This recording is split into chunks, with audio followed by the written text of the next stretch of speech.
शादी की रात की चीखें। वीराने के बीचों बीच एक पुराना शहर खड़ा था। धूल धूसरित पत्थरों की दीवारें, सुनसान आंगन और हमेशा बादलों से ढके आसमान की ओर उठती मीनारें। इस शहर को एक सदी पहले बंद कर दिया गया था, एक ऐसी आपदा के बाद जिसे कोई याद करना नहीं चाहता था। शहर की दहलीज पर केवल एक चेतावनी लिखी थी, पुराने शहर की खामोशी को मत तोड़ना, वरना वह तुम्हें तोड़ देगी। लेकिन यह चेतावनी अर्जुन और प्रिया के लिए केवल एक रहस्य थी। नयनवेली जोड़ी जो रोमांच की तलाश में थी, उन्होंने स्थानीय गाइड की फुसफुसाहट को नजरअंदाज कर शहर के किनारे तंबू लगा दिया। उनकी शादी की रात उनके जीवन की सबसे खूबसूरत और यादगार रात होनी चाहिए थी, लेकिन वह डरावनी कहानी बन गई। पहली चीख। आधी रात को, जब प्रिया लालटेन की हल्की रोशनी में अपने बाल संवार रही थी, एक चीख ने खामोशी को चीर दिया। यह एक तेज, भयानक और इंसानी चीख थी। वह चीख शहर के खंडहरों से गूंज रही थी। तुमने ये सुना? प्रिया ने कांपते हुए कहा। अर्जुन ने सिर हिलाया, लेकिन उनका चेहरा सफेद पड़ गया था। शायद कोई जानवर होगा, उन्होंने झूठ कहा, हालांकि उनकी रीढ़ में एक सिहरन दौड़ रही थी। फिर से चीख आई, इस बार और पास से। और फिर एक और चीख, गहरी और उतनी ही भयानक, जैसे पीड़ा का एक कोरस पुराने शहर में जाग उठा हो। अर्जुन ने टॉर्च उठाई, उनकी रक्षा करने की प्रवृत्ति डर पर भारी पड़ गई। तुम यहीं रुको, उन्होंने कहा और तंबू से बाहर निकल गए। नहीं, मैं भी चलूंगी, प्रिया ने जोर दिया और उनका हाथ थाम लिया। पुराने शहर में प्रवेश। दोनों सावधानी से शहर की ओर बढ़े। उनके कदम सूखी, झाड़ीदार पगडंडी पर चरमरा रहे थे। खंडहर अंधेरे में डरावने साए की तरह खड़े थे। जैसे ही उन्होंने टूटे हुए मेहराब से गुजरकर शहर में कदम रखा, चीखें अचानक थम गईं। सन्नाटा ऐसा था जैसे घुटन हो रही हो। प्रिया ने अर्जुन का हाथ कसकर पकड़ लिया।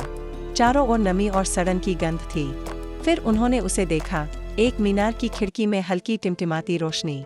वहाँ कोई है, अर्जुन ने कहा, हालांकि हर भावना उन्हें लौटने को कह रही थी। वे धीरे धीरे उस रोशनी की ओर बढ़े। मीनार की घुमावदार सीढ़ियाँ काई और गंदगी से ढकी थीं। जैसे जैसे वे ऊपर चढ़े, रोशनी तेज होती गई, दिल की धड़कन की तरह धड़कती हुई। भयावह भोज। सीढ़ियों के शीर्ष पर वे एक भव्य हॉल में पहुंचे। वहां सैकड़ों मोमबत्तियां जल रही थीं। बीच में एक लंबा भोज का टेबल था और उसके चारों ओर भयावह आकृतियां बैठी थीं। उनकी त्वचा सफेद और हड्डियों पर तनी हुई थी, आंखें धंसी हुई लेकिन हल्की चमकती हुई। वे शादी के कपड़े पहने हुए थे, जैसे समय में ठहरे हुए हों। फिर प्रिया ने देखा, वे आकृतियां हिलने लगीं। अभिशप्त नृत्य। एक एक करके उन आकृतियों ने अपना सिर उनकी ओर मोड़ा। उनके जबड़े खुल गए और उन्होंने वही भयानक चीखें निकालनी शुरू कर दी जो उन्होंने पहले सुनी थीं। अर्जुन और प्रिया पीछे हटने लगे, लेकिन वे आकृतियां अपनी जगह से उठ खड़ी हुईं। वे ऐसे आगे बढ़ी जैसे कोई घिनौना विवाह नृत्य कर रही हो। भागो, अर्जुन चिल्लाए और प्रिया का हाथ खींचकर उन्हें सीढ़ियों की ओर ले गए। लेकिन सीढ़ियां गायब हो चुकी थीं। उनकी जगह एक खाली अंधेरा था, जो किसी जीवित बुराई की तरह धड़क रहा था। तुम्हें यहाँ नहीं आना चाहिए था, एक आवाज गूंजी, धीमी लेकिन भयानक। टेबल के सिर पर बैठी दुल्हन खड़ी हो गई। उसका घूंघट हट गया और नीचे एक सड़ागला चेहरा था, जिसकी आंखों में दैवीय चमक थी। उसने अपनी कंकाल सी उंगली प्रिया की ओर बढ़ाई। तुमने हमारे शाश्वत मिलन को भंग किया है। अब तुम्हें हमारे साथ शामिल होना होगा।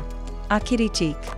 अर्जुन ने चीखते हुए एक मोमबत्ती उठाई और उसे घुमाया, लेकिन वह आकृतियों के आर पार चली गई, जैसे वे धुएं से बनी हो। प्रिया भागने की कोशिश कर रही थी, लेकिन दुल्हन का हाथ उसकी कलाई पर पड़ गया। उसके शरीर में तेज जलन हुई और वह जमीन पर गिर पड़ी। अर्जुन ने उसे खींचने की कोशिश की, लेकिन आकृतियों ने उन्हें घेर लिया। उनकी चीखें बढ़ती गईं और मोमबत्तियां बुझ गईं। अगली सुबह जब खोज दल वहां पहुंचा, तो उन्हें केवल उनका खाली तंबू मिला। अर्जुन और प्रिया का कोई निशान नहीं था, बस शादी की 2 अंगूठियां पुरानी नगरी के किनारे सलीके से रखी हुई थीं। उस रात गांव वालों ने फिर चीखें सुनी, 2 नई आवाजें जो अभिशप्त आत्माओं के कोरस में शामिल हो गई थीं।